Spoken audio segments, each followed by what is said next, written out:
They see something that said, take a look at what happened.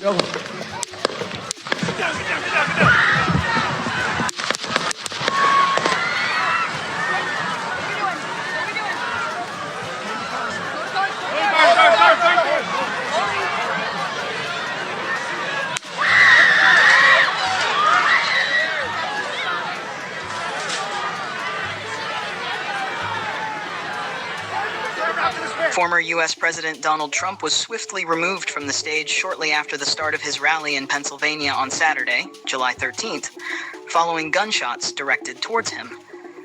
According to Secret Service officials, Trump is currently safe and expected to survive. He was seen with blood on the side of his head and ear. During the rally, as Trump was addressing the crowd, gunshots were heard, prompting Trump to reach for the side of his face. The popping sounds echoed through the event. Secret Service agents immediately shouted at Trump to get down, then rushed to the stage and surrounded him. He was quickly escorted into a vehicle, with agents providing protection on all sides.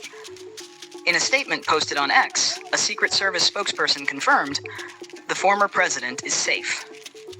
This is now an active Secret Service investigation, and further information will be released when available, said agency spokesperson Anthony Guglielmi.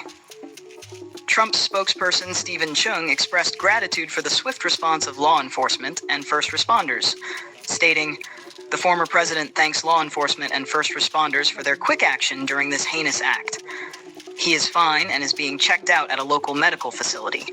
More details will follow." President Joe Biden, who is spending the weekend in Delaware, has been briefed on the situation, according to a senior White House official.